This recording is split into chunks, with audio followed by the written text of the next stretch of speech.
Hello जिक्स, कैसे हैं आप सब। आज एक और इम्पॉर्टेंट रिपोर्ट के साथ मैं आपकी खिदमत में हाजिर हूं। आज की इस वीडियो में हम बात करेंगे बायकॉट चाइना कैंपेन के बारे में, जो इस वक्त भारत में बहुत ज़ोरों शोर से चल रही है। चाइनीज़ प्रोडक्ट्स को कम्प्लीटली बैन करने की बात हो रही है। हम देखेंगे कि इसके क्या कॉन्सिक्वेंसेज हो सकते हैं। क्या भारत में ये कैपेसिटी है कि वो सारी चाइनीज़ प्रोडक्ट्स को बैन कर दे या उनका बायकॉट कर दे। हम इन चीज़ों को ज़रा गौर से डिस्कस करेंगे और साथ ही देखेंगे दोनों ममालिक के दरमियान जो बायलैटरल ट्रेड है उसका वॉल्यूम, इस वक्त एग्जिस्टिंग जो ट्रेड है उसमें किसको कितना नुकसान हो रहा है, और आने वाली ये जो ट्रेड टसल की एक नई जो कैफियत बनती जा रही है उसमें किस मुल्क को कितना ज़्यादा नुकसान होगा। हम देखेंगे कि बायकॉट चाइना की जो पूरी कैंपेन है, क्या भारत उसको कंप्लीट तरीके से रोल आउट कर सकता है। मतलब क्या भारत में ये एबिलिटी है कि वो पूरी चाइनीज़ प्रोडक्ट्स को बैन कर दे अपने मुल्क में। ये होगा आज हमारी डिस्कशन का सबसे अहम पॉइंट।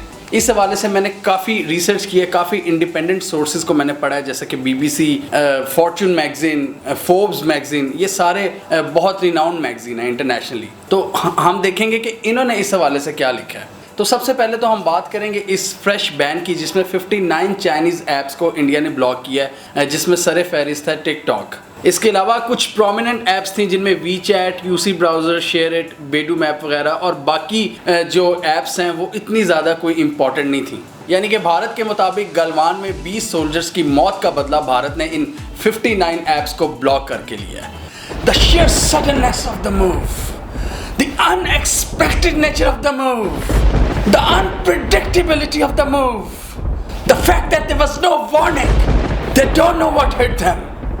आगे चलते हैं। भारत की जो फिलॉसफी है चाइनीज़ ऐप्स को बैन करने के हवाले से, वो ये है कि जी अब हम मेड इन इंडिया जो फिलॉसफी है उसकी तरफ जाएंगे, अपना फोकस उसकी तरफ शिफ्ट करेंगे। यानी कि भारत की जो बनी हुई चीज़ें हैं हम वो इस्तेमाल करेंगे। जो चाइनीज़ की इतनी ज़्यादा पेनिट्रेशन हो चुकी है उसको अब हमने रोक देना है, और भारत के मुताबिक भारत ऐसा कर सकता है। अब इंटरेस्टिंग सवाल ये पैदा होता है कि क्या भारत में वो कैपेसिटी है। आपको याद होगा कि कोरोना की सिचुएशन जब डेवलप हो रही थी तो पूरी दुनिया में कुछ लोग ये कहना शुरू हो गए थे कि दुनिया की फैक्ट्री बंद हो गई है चाइना। और चाइना में जो हब है, जो उनका इंडस्ट्रियल हब है, वो है वुहान, जहाँ पर पूरी दुनिया की जो कंपनीज हैं उनकी फैक्ट्रीज हैं वहाँ पर। इवन एप्पल, उसके भी कई प्लांट्स हैं वहाँ पर। तो मतलब पूरी दुनिया बहुत ज़्यादा उसको धचका लगा था जब चाइना का वो सेंटर बंद हुआ था। मतलब चाइना इतनी ज़्यादा मैन्युफैक्चरिंग करता है कि उसको दुनिया की फैक्ट्री अब कहा जाना शुरू हो गया है। हमने कई अपनी पिछली वीडियोस में डिस्कस की हुई है चाइना की ये मैन्युफैक्चरिंग पावर, जिसकी वजह से इनकी जो ग्लोबल एक्सपोर्ट्स हैं वो हैं $2.5 ट्रिलियन। एक दौर था कि जो मैन्युफैक्चरिंग के हब थे वो थे United states, Japan, Korea, Germany, France वगैरह, और चाइना अब इन सब को कट मार चुका है। ऑब्वियसली जिस मुल्क की मैन्युफैक्चरिंग स्ट्रांग होती है, इंडस्ट्री ज़्यादा होती है अपने मुल्क में, वही चीज़ें ज़्यादा एक्सपोर्ट कर सकता है ना। एक क्लियर सी बात है। तो एक दौर था ये कंट्री सबसे आगे थे और अमेरिका इन सब का किंग था।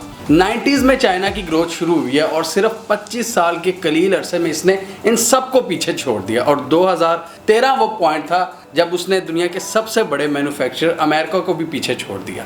अमेरिका की अगर आज की तारीख में एक्सपोर्ट्स की बात करें ना तो वो 1.8 ट्रिलियन डॉलर्स के करीब हैं, जबकि चाइना की 2.5 ट्रिलियन डॉलर्स। इतनी ज़्यादा एक्सपोर्ट्स। यहाँ से आपको इनके वॉल्यूम का पता चलता है कि वो अपने मुल्क के अंदर कितनी ज़्यादा चीज़ें बनाते हैं। अब चाइना को पिछले 30-35 साल लगे अपनी मैन्युफैक्चरिंग को स्ट्रॉन्ग करने में। उससे पहले चाइना को कोई नहीं जानता था। मतलब यही चीज़ करनी चाहिए थी फॉलो पाकिस्तान और इंडिया को, जबकि हम देख रहे हैं कि हमारा वो माइंडसेट ऐसा नहीं है पाकिस्तान और इंडिया में, सब कॉन्टिनेंट की अगर हम बात करें।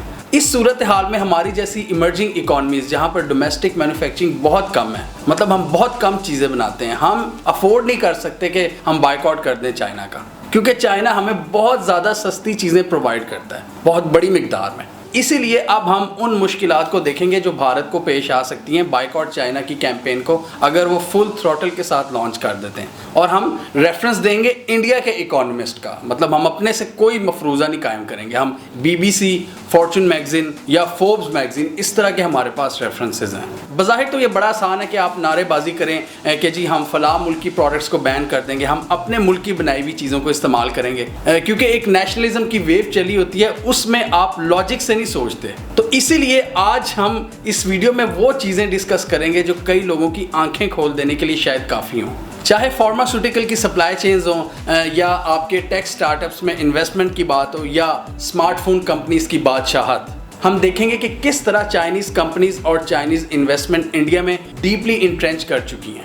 अमितेंदु पालिट जो इंडिया के एक बहुत ही जबरदस्त इकोनॉमिस्ट हैं, उन्होंने फॉर्च्यून मैगजीन से बात करते हुए कहा कि भारत में इस वक्त जोश तो बहुत पाया जाता है कि हम चाइना का बॉयकॉट करें। उन्होंने कहा कि जितना इंडिया चाइना पर अपनी डिपेंडेंस खत्म करना चाहता है ना, उतना वो उस पोजीशन में है नहीं।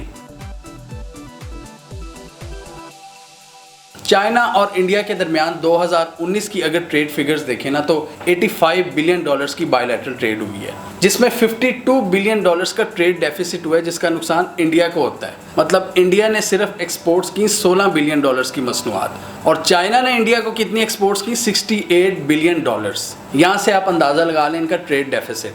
अब ये जो 68 बिलियन डॉलर्स की जो चाइना ने एक्सपोर्ट्स की ना इंडिया को, इनमें जो 20 बिलियन डॉलर्स हैं, इनका ताल्लुक है स्मार्टफोन इंडस्ट्री से, जिसमें स्मार्टफोन्स में लगने वाली चिप्स और इलेक्ट्रिकल कंपोनेंट्स हैं।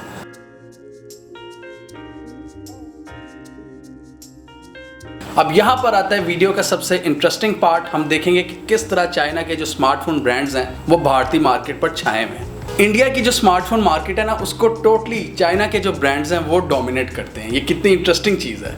भारत में जो टॉप 5 स्मार्टफोन ब्रांड्स यूज़ किए जाते हैं ना, उनमें से 4 का ताल्लुक चाइना से है, और इन चाइनीज ब्रांड्स का जो मार्केट शेयर है इंडिया में वो है 73% इंडिया की जो स्मार्टफोन मार्केट है। मतलब ये किस तरह कह सकते हैं कि टोटल चाइनीज बैन, चाइना की प्रोडक्ट्स को किस तरह बैन कर सकते हैं। मज़े की बात है। मज़ा तो तब आएगा जब हम देखेंगे कि ये जो 73% का मार्केट शेयर है वो किसको ये देते हैं। क्या ये बहुत आसान होगा कि एग्जिस्टिंग इस वक्त जितने लोगों के पास चाइनीज़ हैंडसेट्स हैं वो सबको जला देंगे।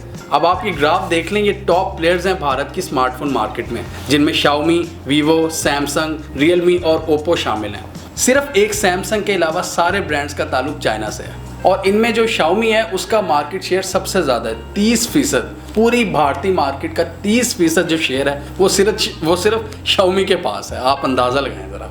एक बड़ी इंटरेस्टिंग चीज़ एक जगह पर पढ़ा था कि शाओमी ने डर के मारे क्या किया, इंडिया में जितने स्टोर्स हैं ना उनके बाहर लिखना शुरू कर दिया कि मेड इन इंडिया। मतलब इस हद तक इनकी कौम में इस वक्त गुस्सा पाया जाता है कि जी हम मेड इन चाइना नहीं यूज़ करेंगे जबकि शाओमी ओरिजिनली चाइना की कंपनी है, लेकिन वो कहते हैं कि जी असेंबल तो हम इंडिया में करते हैं ना, तो ये मेड इन इंडिया। अब ये इतनी ज़्यादा चाइनीज़ कंपनीज इंडिया में काम कर रही हैं, इसका मतलब इतनी हैवी इन्वेस्टमेंट है चाइना की इंडिया में, लेकिन जो जॉब करते हैं इन कंपनीज में वो हैं मोस्टली इंडियंस, और इस पूरे इकदाम की वजह से उन सब इंडियंस की जो जॉब है वो दांव पर लग चुकी है। और कोरोना की वजह से ऑलरेडी हम देख रहे हैं कि कितनी ज़्यादा जॉब्स में कमी आ रही है यूएस में, इंडिया में और वर्ल्ड वाइड। मतलब बहुत बुरा हाल है, और ये सारे लोगों की इस वक्त जो जॉब्स हैं वो ख़तरे में हैं। अब इंटरेस्टिंगली यहाँ पर मुझे एक पर्सनल वाक़या याद आ गया। ये जो हमने ब्रांड्स देखे हैं ना चाइना के जो इंडिया में ऑपरेट कर रहे हैं, और इनमें से एक टॉप ब्रांड, ऑब्वियसली ये सारे पाकिस्तान में भी ऑपरेट कर रहे हैं, और इनमें से जो टॉप ब्रांड है ना उसकी मैं मार्केटिंग किया करता था एक एजेंसी के थ्रू। और हम जब वहाँ पर जाया करते थे तो ऑब्वियसली एक मुकाबला होता था इंडिया की टीम से, उनसे भी राब्ते रहते थे, क्योंकि कोई भी ग्लोबल ब्रांड होता है ना तो उसकी जो टीम्स होती हैं वो आपस में कोऑर्डिनेशन रखती हैं। मतलब डिज़ाइन के आइडियाज़, क्रिएटिव और भी बाकी कंटेंट के हवाले से वो एक दूसरे के साथ अपने जो आइडियाज़ हैं वो शेयर करते रहते हैं, और इंडिया की टीम बहुत ज़बरदस्त काम करती थी। अब मैं उन सब के बारे में सोच रहा हूँ जिनसे हम बातचीत किया करते थे। मतलब अब उन सब की जो जॉब्स हैं वो दांव पर लगी हुई हैं इस वक्त। अब ये जो 73% मार्केट शेयर है चाइना का भारत में, इसकी क्या वजह है? क्योंकि चाइना चीप प्रोडक्ट्स देता है भारत को एक बेहतर क्वालिटी में, क्योंकि भारत की जो राइजिंग मिडिल क्लास है वो इनको बाय करने के काबिल होती है। ऑब्वियसली अगर भारत बहुत ज़्यादा कोई अमीर मुल्क होता, अमेरिका या यूरोप के कंट्रीज़ की तरह, तो उनके जो लोग हैं वो सबके पास सैमसंग या एप्पल के फ़ोन होते हैं, लेकिन उनके पास ऑल्टरनेट चाइना ने दिया उनको इस तरह के ये जो शाओमी, ओप्पो वगैरह ये जो सारे ब्रांड्स हैं, तो ये आपको एक अच्छी चीज़ प्रोवाइड करते हैं एक चीप रेट में, मतलब कंपैरेटिवली चीपर रेट्स में। यही सबसे बड़ी चाइना ने गेम बदली है पूरी दुनिया में। मतलब चाइना को हमने बदनाम किया हुआ है ना कि सिर्फ गंदी चीज़ें बेचता है। चाइना दुनिया में हर किस्म की चीज़ें बना सकता है। इवन एप्पल के जो स्मार्टफोन्स हैं वो भी चाइना में तैयार होते हैं। आप खुद देख लें कि एप्पल से लेकर एक सस्ता तरीन फ़ोन सब चीज़ चाइना बना सकता है, और हर कंट्री के हिसाब से। वो कहता है कंट्री को कि आप हमें अपना ऑर्डर बताओ, अपनी रिक्वायरमेंट बताओ, आपकी जो पॉपुलेशन है उनकी बाइंग पावर कितनी है, उस हिसाब से मैं आपको चीज़ दे देता हूँ। तो पाकिस्तान, इंडिया और इस तरह के इमर्जिंग कंट्रीज़ के लिए उन्होंने इस तरह के मिडिल क्लास रेंज के स्मार्टफोन्स निकाले हुए हैं। इसी वजह से ये इतने ज़्यादा पॉपुलर हैं पाकिस्तान और इंडिया वगैरह में। मेरा अब सवाल इंडिया से ये है कि मैं उस दिन का इंतज़ार करूंगा जिस दिन ये सारे ब्रांड्स इंडिया से निकल जाएंगे। मैं देखता हूं कि इंडिया किस तरह इनको निकाल सकता है। प्लस ये जो हैंडसेट्स हैं ये बहुत ही ज़बरदस्त ऑप्शन है भारत की मिडिल क्लास के लिए। क्या भारत इनसे ये ऑप्शन छीनना चाहता है? मतलब इनको ऑल्टरनेट के तौर पर क्या ये ऑफ़र करेगा? क्या एप्पल के फ़ोन्स ऑफ़र करेगा या कहेगा कि हम लोकली बनाते हैं? तो उसमें कितना साल लगेगा लोकली मैन्युफैक्चर करने में, और उनकी क्वालिटी क्या होगी? इंडिया की आबादी का एक बहुत बड़ा तबका जिनका रोज़गार वाबस्ता है इन ब्रांड्स के साथ, जो वहाँ पर जॉब्स करते हैं, उनकी भी जॉब्स दाव पर लग गई हैं। और इस पूरे इकोसिस्टम की वजह से इंडियन मिडिल क्लास भी एम्पावर्ड हुई है। मतलब दो तरह से है, एक तो डायरेक्ट जॉब्स वहाँ पर करते हैं और उसकी वजह से इंडिया की इकॉनमी को बहुत ज़्यादा फ़ायदा हुआ कि चाइनीज़ इन्वेस्टमेंट आई। तो मतलब दो तरह से इंडिया अपना नुकसान करेगा इस सारी चीज़ को अगर इसको लॉन्च करता है इंडिया। अगर क्योंकि एक तो इंडिया के लोगों की जॉब्स जा रही हैं, दूसरा इन्वेस्टमेंट जो चाइनीज़ की हैं वो भी नहीं रहेंगी, जिसकी वजह से इंडिया के लोगों के पास पैसा आता है। इन्वेस्टमेंट होती है तो फिर पैसा आता है। अभी हम टिकटॉक के बैन के हवाले से बात करेंगे कि उससे मुंसलिक जो लोग थे उनको कितना ज़्यादा नुकसान हुआ है। अभी हमने सिर्फ स्मार्टफोन इंडस्ट्री की बात की है, और कई सेक्टर्स हैं जिनके लिए भारत चाइना पर रिलाय करता है, जिनमें ऑटोमोबाइल, फार्मास्यूटिकल और टेलीकॉम जैसे सेक्टर्स शामिल हैं। इंडिया दुनिया में one of the largest suppliers है जेनेरिक फार्मास्यूटिकल्स का, लेकिन उन फार्मास्यूटिकल्स की तैयारी के लिए जो इंग्रेडिएंट्स हैं ना वो आते हैं चाइना से। 70% इनकी तैयारी में इस्तेमाल होने वाले जो इंग्रेडिएंट्स हैं वो चाइना से आते हैं। और अगर ये चाइना से अपना पूरे ट्रेड टसल को जारी रखते हैं तो चाइना फिर उनको वो नहीं देगा। याद होगा आपको पिछले साल मैंने ये वीडियो बनाई थी कि स्पेशल मिनरल्स जो होते हैं चाइना ने यूनाइटेड स्टेट्स को वो देने से इनकार कर दिया था ट्रेड वॉर्स में। तो अगर ये भारत को नहीं देता ना चाइना, तो इंडिया की जो एक पावर है जेनेरिक फार्मास्यूटिकल की वो ख़त्म हो जाती है, क्योंकि उनकी तैयारी के लिए यूज़ होने वाला जो इंग्रेडिएंट्स हैं वो चाइना से इंपोर्ट नहीं कर सकेंगे। इसके अलावा चाइनीज़ इन्वेस्टर्स ने इंडिया के स्टार्टअप्स में बहुत ज़्यादा इन्वेस्ट किया हुआ है। तकरीबन $8 बिलियन की इन्वेस्टमेंट है चाइना के इन्वेस्टर्स की इंडिया के स्टार्टअप्स में, क्योंकि इंडिया में इस हवाले से बहुत ज़्यादा पोटेंशियल पाया जाता है टेक की फील्ड में। चाइनीज़ जो कंपनीज़ हैं जैसे कि अलीबाबा और टेंसेंट वगैरह, इनके इंडिया के जो स्टार्टअप्स हैं ना जैसे कि बिग बास्केट या पेटीएम, उनमें भी शेयर्स हैं। इंडिया के तकरीबन 30 स्टार्टअप्स जिनकी वर्थ $1 बिलियन से ज़ायद है, उनमें 18 जो स्टार्टअप्स हैं ना, 30 में से 18 उनमें चाइनीज़ इन्वेस्टमेंट्स हैं। यहाँ से आप अंदाज़ा लगाएं कि कितना डीपली इंट्रेंच कर चुका है चाइना। तो मेरे ख्याल में इंडिया ने ये जो एक कैंपेन शुरू की है कि चाइनीज़ कंपनीज़ को हम अपने मुल्क में बैन करेंगे, ये इससे चाइना को कोई नुकसान नहीं होगा। ये जो महाज बनता मुझे नज़र आ रहा है ना, वो Indian government versus the Chinese companies और उन चाइनीज़ कंपनीज़ में काम करने वाले लोग, अपने ही लोग इंडिया के। सर्टनली इसमें चाइनीज़ कंपनीज़ को नुकसान होगा, लेकिन उसमें काम करने वाले इंडिया के जो एम्प्लॉयज़ हैं उनको भी बहुत ज़्यादा नुकसान होगा फाइनेंशियली। जैसा कि हमने पहले डिस्कस किया कि चाइना इस वक्त पूरी दुनिया की फैक्ट्री बन चुका है। मतलब एक जगह से अगर उनकी एक कंपनी को थोड़ा बहुत नुकसान होता है ना, तो उनके लिए उसको रिकवर करना या उसको ऑल्टरनेट ढूंढना बहुत ज़्यादा आसान है। पूरी दुनिया मतलब भरी पड़ी है। अफ्रीका में हमने इस वीडियो में बताया था कि अमेरिका एक दौर में बहुत ज़्यादा मतलब अपनी चीज़ें बेचता होता था, उसको रिप्लेस कर चुका है अब चाइना।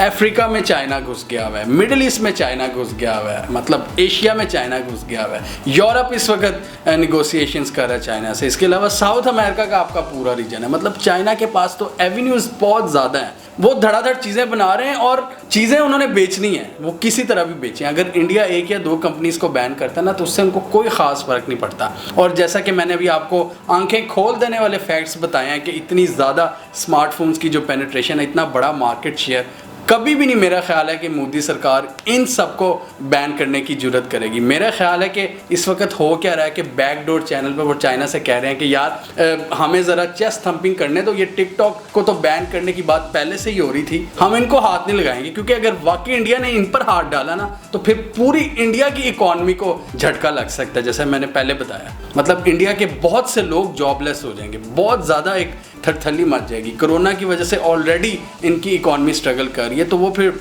बिल्कुल ही मामला ख़राब हो जाएगा। तो इन्होंने क्या कहा कि जी 59 का नंबर्स ना बड़ा ज़्यादा लगता है जी, बहुत ज़्यादा ऐप्स हैं जिनमें से मोस्टली यूजलेस ऐप्स हैं, सिवाय जो आपको 2-3 के नाम बताएं और टिकटॉक। मज़ा आएगा, मैं देखता हूँ जिस दिन ये जो स्मार्टफोन कंपनीज हैं और ये जो बाकी चीज़ें इंडिया का जो ताल्लुक है ना, जिसमें टेलीकॉम सेक्टर है, टेक का सेक्टर है, फार्मास्यूटिकल का सेक्टर है और स्टार्टअप इकोसिस्टम में जितनी चाइना की इन्वेस्टमेंट है, मैं देखता हूँ इनको किस तरह ये डिच करवाते हैं या इनको किस तरह निकालते हैं अपने मुल्क से। उस दिन मज़ा आएगा।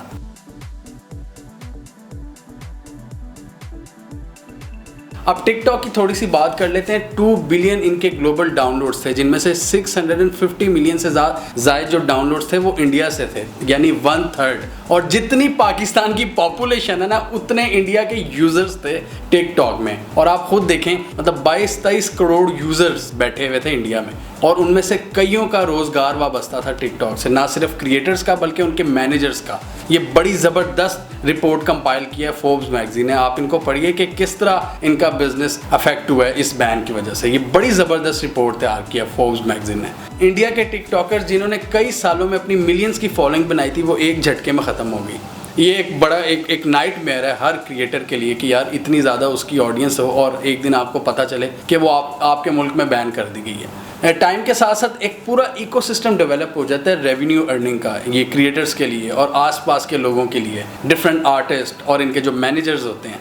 इसके अलावा एक और बहुत ही ज़बरदस्त स्टोरी कवर की है बीबीसी ने गीत की। गीत एक बहुत ही ज़बरदस्त टिकटॉक की इन्फ्लुएंसर थी जो कि यूएस से इंडिया आई थी, इंडिया के लोगों को डिफरेंट चीज़ें ऑनलाइन सिखाने, इनको प्रोनाउंसिएशन सिखाने और मोटिवेशनल चीज़ें, tips, life tips, relationship advices. तो इस हवाले से बहुत से लोग काफ़ी ज़्यादा मायूसी का इजहार कर रहे हैं और वो भी कह रही है कि मेरा इतना ज़बरदस्त काम था, अब वो बंद हो चुका है। आप खुद सोचें, टिकटॉक के 2000 एम्प्लॉयज़ काम कर रहे थे टिकटॉक इंडिया में।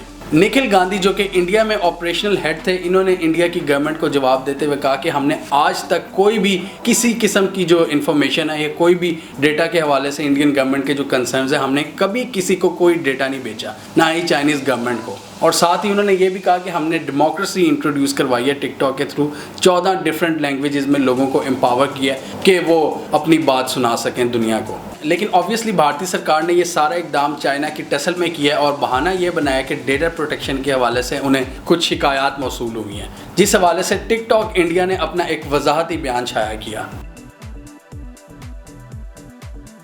अब डेटा प्रोटेक्शन के हवाले से भी थोड़ी सी बात कर लेते हैं। डेटा प्रोटेक्शन के हवाले से ऑब्वियसली हर गवर्नमेंट को ये एक कंसर्न होता है कि उनके लोगों का डेटा कोई और गवर्नमेंट ना ले ले या कोई किसी कंपनी को वो टेक जायंट उनको बेच ना दे, जैसे कि फेसबुक का एक स्कैंडल आया था कैम्ब्रिज एनालिटिका का।